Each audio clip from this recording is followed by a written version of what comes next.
Ihmisten journalismi. Folk journalism. Periodismo ciudadano.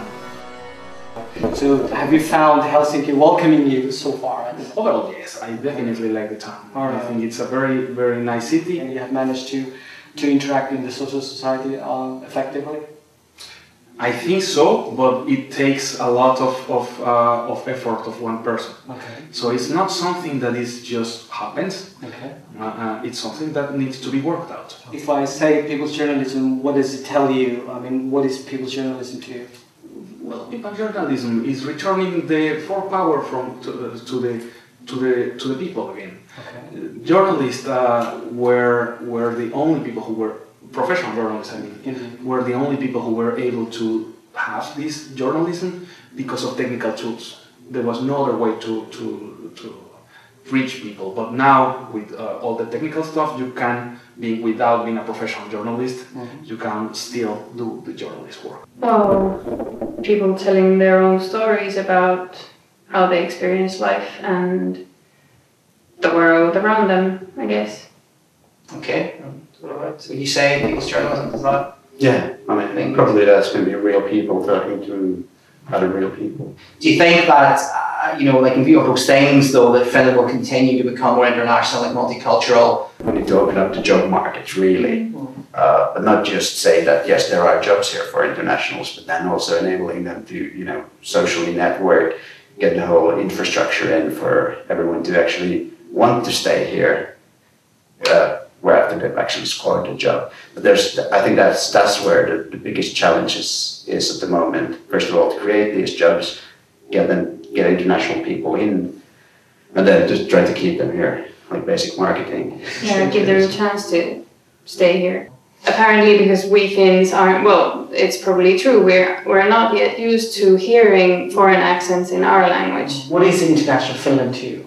I mean, there's loads of projects on the social sites in place already, like Jolly Dragon, Money Heli, loads of new initiatives which are really good, and this Welcome Week has probably been a big success as well for a lot of expats in Finland. I think Helsinki and this capital region is already much more international than the rest of Finland. I mean, it's possible for someone who doesn't speak Finnish to actually live here, buy groceries, go and get a cup of coffee and do all that in English, no problem. But if you go up north, somewhere in Lapland, they might not be able to serve you in English because simply they don't speak the language at all. How can we educate the people in the other side where they haven't met all these people? Everyone needs to know that we're living in a global market today, and that means that the level of your own skill is also defined on a global level.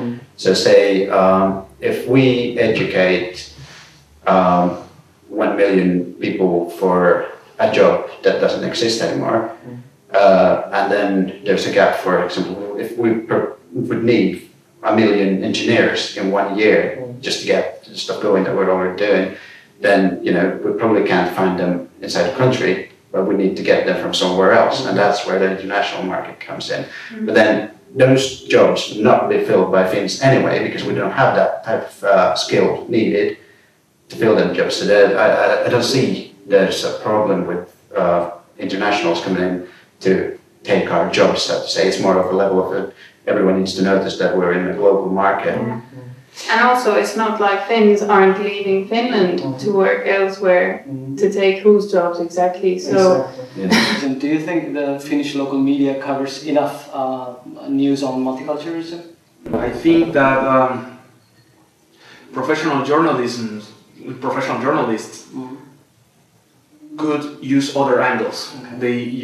They are stuck with a couple of angles. That's the thing that they repeat. Anytime that they find the issue of multiculturalism, they repeat only a couple, maybe 3 angles, and that's the main view. So it's not a matter of more or less. It's a matter of broadening the angles of the discussion. Normally, journalists refer to the strange other, and the strange other is this person that we don't know. We don't have anything. It might be good or might be bad, but it's something that we don't know yet about, and somehow change our lifestyle. which is the main discourse. I mean, this person that we don't really know who is that, but it's going to change our lifestyle. Maybe for the better, maybe for the worse. And that's the main line of discourse. And then the other discourse is how can immigrants can be useful to us. That's the second discourse, which is very clear on media. And I think that both discourses are actually pretty reasonable. I mean, Finns have every right to protect their lifestyle. It's perfectly okay. I agree with that. I think that they have a pretty damn cool country. So why should anybody come here and change their way of living? So it's a reasonable question. And then another reasonable question is why, if they are here, how can they be useful for us? And that's pretty reasonable too. But my problem is that they are the only discourses available, which is my main problem. It shouldn't be the only thing that should be discussed. What would you say to those people and parties who are, against the idea of integration and multiculturalism there? I mean, the main problem here is that because you don't understand what it is and what the situation is in the world, you get a point to be scared. You see the problems that is happening in some countries like in Sweden. So just being against it, it's a natural human response. I just think that it's a very irrational response. We cannot isolate Finland from the global discourse. And the global discourse in Europe, in the West, is a discourse who highlights the role of Islam. We have been 10 years of journalists speaking about Islam. And that's something that gets to do with the way that people speak about the strange other. Estonians are not strange. I have many friends of Estonians who have things to say. Why should I be afraid of them if I know them? I know Russians, I know other people, I know them, they are not strange others. So the only way that you can have people that fits into the strange other person of immigration is that I don't know. And in this particular case, I don't know Middle Easters, because the discourse, the general discourse. But it could very easily be Chinese, or it could very easily be people from Latin America. And in the United States, believe me, it's not Chinese, it's not Middle Eastern, it's Latin American. So do you think then that there is a role for people's journalism in a country like Finland? Because absolutely. You think should continue? And I think that we definitely need more voices, not less voices. And people journalism is a very important way, because you can really get into the real faces of people. And you can really show, this is the person that we're speaking about. It has fears, it has hopes, it works, it just wants to live nicely, the same as you. Do you feel that you as an immigrant, or I, or anybody, that you owe something, that you have to prove yourself out there? I think so, absolutely. Okay. Absolutely. I am the foreigner. I am the one who need. I mean, I cannot just stay on the street and expect people to talk to me just because. I mean, they don't talk to each other. Why should they talk to me? They don't invite each other to their homes. Why to me? Why do I have a special? I have black hair. So it is my obligation as a Northerner to speak first and try to understand what it takes them to the place where they are. There is not just because I'm a foreigner, people should immediately do something. It is my role also to participate and become active within the community and within their traditions. So do you think that over a period of 700 years of Russian and Swedish rule, that somehow it has influenced the Finnish identity itself as well? Of course. I mean, that's the point. That was what I tried to say. I mean, under Swedish rule, they survived, I really don't know how, but they have their own identity under Swedish rule.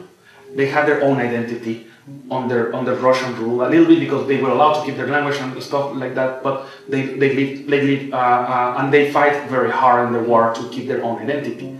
So I do not see this as any different. They really try to maintain their sense of self-unity. What about the people who are anti-immigrant, don't see the concept of prosper, developing, global Finland and Finland in place? What would you say to those people who are so against that concept? Well, first of all, I will not generalize. Okay. I think that there are people who have reasons and reasons. There are people who are hating just because they need somebody to hate, and to them you cannot really say anything to them. There is no reason for that.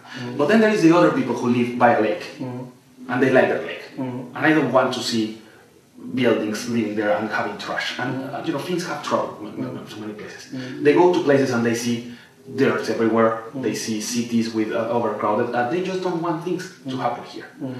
And they have that right to believe that way.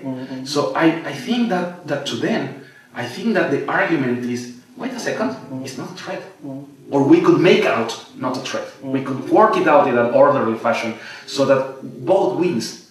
You need the people because your people are getting old. Nobody is going to pay for your retirement money. You need them. But let's do it so that it is orderly. And I think that any reasonable person will accept that orderly, reasonable, sustainable immigration, it's the right way forward. But do you think people are aware of the fact that, let's say, over the period of 1860s to 1999, that nearly 1.2 million Finns immigrated to other parts of the world? I think they are aware, yes. But it's very difficult for them to relate to their own experience because they themselves have not been aware away. Okay. So if you want that, you should go to ask the people living in Finland, in the United States.